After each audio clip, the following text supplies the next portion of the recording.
শুক্রবার মানে বিয়ের দাওয়াতের অনুষ্ঠান, কেউ কেউ বিয়ের দাওয়াতের অনুষ্ঠান খাচ্ছে, কেউ কেউ আবার প্যান্ডেলের বাইরে দাঁড়িয়ে অপেক্ষা করছে বিয়ের দাওয়াতে খাওয়ার জন্য। মোবারক, এই যে মোবারক।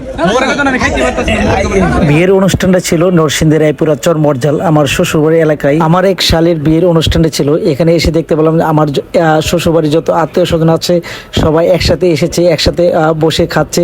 এটা এক অন্যরকম অনুভূতি, খুবই সুন্দর এবং ভালো লেগেছিল এই পরিবেশটি। আমার ছোট্ট কিউট মেয়ে আফিফা আমার সাথে এসেছিল। এত মানুষ একসাথে দেখে তারও খুব আনন্দ লেগেছিল।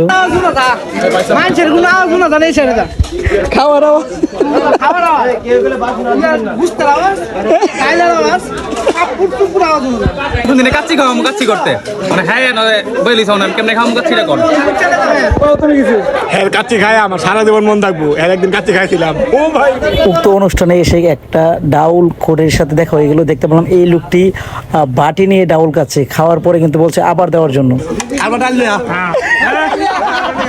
আলহামদুলিল্লাহ ডাক্তার আমাদের খাওয়ানি খুব ভালো ছিল। আপনার শাহিদার পক্ষ থেকে আপনার একটা টিপস আছে ইনশাল্লাহ পকেটও আপনি পাইবেন।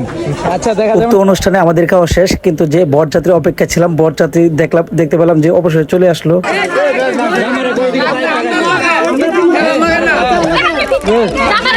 গেটের মধ্যে ছিল প্রচুর ভিড়। এই ভিড় থেকে জামাই কিন্তু দূরে দাঁড়িয়ে ছিল। কিছুক্ষণের মধ্যে দুই গ্রুপের মধ্যে সংঘর্ষ শুরু হয়ে যায়।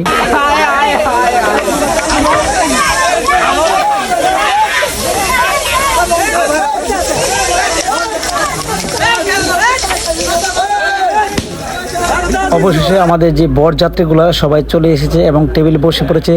আমরা যত্ন সহকারে যতটুকু সম্ভব চেষ্টা করছি প্রচণ্ড গরমের মধ্যে তাদের জন্য সুন্দরভাবে খাবার পরিবেশন করার জন্য। এই পর্যন্ত যারা যারা আমাদের ভিডিওটির সাথে ছিলেন সকলকে অনেক অনেক ধন্যবাদ। যদি ভিডিওটি ভালো লাগে অবশ্যই শেয়ার করে দিবেন। ধন্যবাদ সবাই।